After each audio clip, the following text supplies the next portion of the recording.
You're standing in a store holding something you've needed for a while. Maybe it's a new pair of shoes to replace the ones with the worn down soles, or a slightly better version of a kitchen tool you use every day. You've checked your bank account, the numbers are fine, you can afford it, and yet there's a familiar tightness in your chest. You start running the mental math, not of what the item costs, but of why you don't actually need it. You tell yourself the old ones are still fine. You tell yourself you'll wait for a sale that might never come. Eventually, you put it back on the shelf and walk away feeling a strange sense of relief, mixed with a quiet, lingering sadness. If you're someone who finds it incredibly easy to be generous with others, but finds it almost painful to spend money on yourself, you've probably labeled yourself as frugal or responsible. But if we look closer, this behavior often has very little to do with financial literacy. It's not about the math. It's about a deeply held belief that your own comfort, your own joy, and your own needs are secondary. It's a specific psychological pattern that often goes unnoticed because on the surface, it looks like a virtue. We live in a world that praises self-denial and rewards saving for a rainy day. But for some people, the rainy day never ends. The emergency is a permanent state of mind. When you look at your habits, you might notice that you'll spend $80 on a dinner for a friend's birthday without a second thought, but you'll agonize over a $10 upgrade for your own workspace. This discrepancy is the first clue that the behavior isn't about the money. It's about the value you've assigned to your own existence. This often traces back to what psychologists call a lack-based mindset.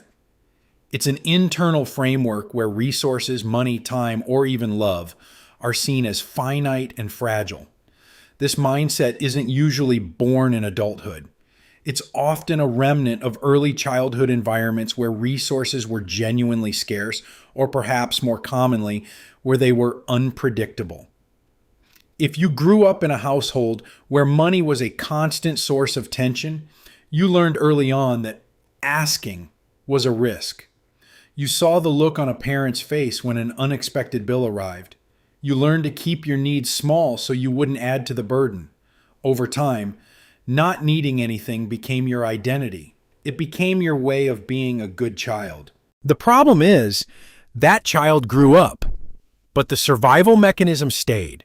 Now, as an adult, spending money on yourself feels like a betrayal of that safety.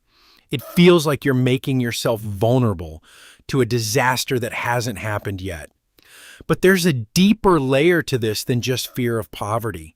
For many, the resistance to spending is actually a resistance to taking up space. When you buy something for yourself, especially something that isn't a strict necessity, you are making a claim. You are saying, I deserve to be comfortable. My enjoyment matters. For someone who was conditioned to be the easy child or the low-maintenance partner, that claim feels dangerous. It feels selfish. So you perform a sort of psychological gymnastics to avoid that guilt. You tell yourself you're being practical, when in reality, you're just trying to remain invisible. You might notice this in how you rationalize your purchases. You'll only buy something if it's on a deep clearance, or if the one you have is literally broken beyond repair. This is a way of giving yourself permission to exist. If it's a bargain, you aren't indulging. You're being smart. If the old one is broken, you aren't wanting. You're replacing.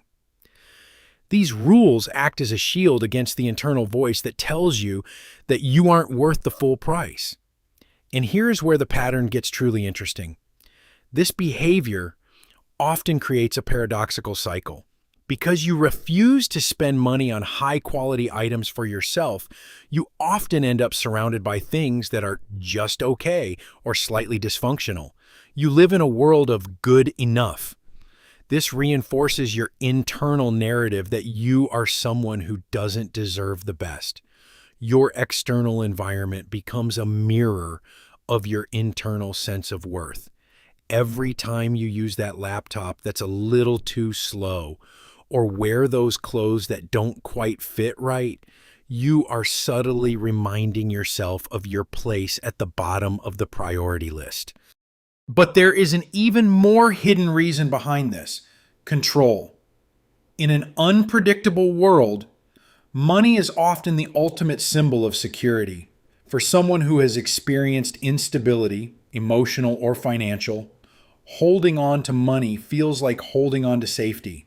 Every dollar spent on a want feels like a hole being poked in your armor. You aren't just buying a pair of shoes. You're trading a piece of your safety for a piece of leather. When viewed through that lens, it's no wonder it feels so difficult. The frugality is a form of hypervigilance. It's your nervous system trying to protect you from a threat that your bank account says isn't there, but your memory says is always lurking. This behavior also changes how you interact with others. Sometimes being the person who never needs anything is a way to avoid being indebted to anyone. If you don't spend, if you don't want, then no one can have power over you. It's a lonely kind of independence.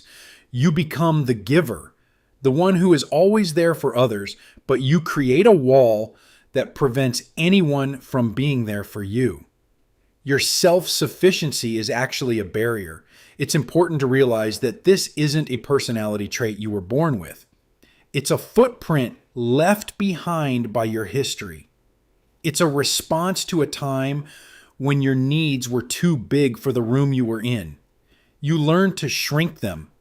You learned that the safest way to move through the world was to be the person who requires the least amount of maintenance. When you start to see the behavior for what it is, a protective shield that is no longer needed, the way you look at a price tag begins to change. You realize that the discomfort you feel in the checkout line isn't a warning of financial ruin. It's just the sound of an old survival instinct firing off. It's the sound of a version of you that is still trying to make sure there's enough for everyone else.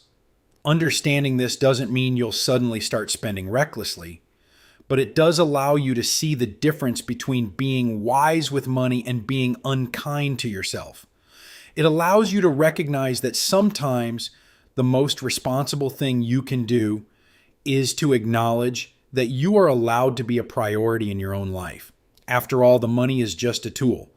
But the belief that you are worth the resources you've worked for, that's the real foundation. Once you see the pattern, you start to realize that the emergency you've been preparing for isn't coming. And perhaps the real risk isn't spending the money. The real risk is living a whole life and never allowing yourself to fully inhabit it. Because at the end of the day, it was never about the shoes or the upgrade or the dinner. It was always about the permission to be here and the quiet realization that you no longer have to ask for it. If this resonated with you, it's likely because your habits have been telling a story you haven't quite put into words yet. Recognizing the pattern is the first step toward changing the narrative. Understanding yourself isn't just about finding answers. It's about learning how to be a little more gentle with the person you've become.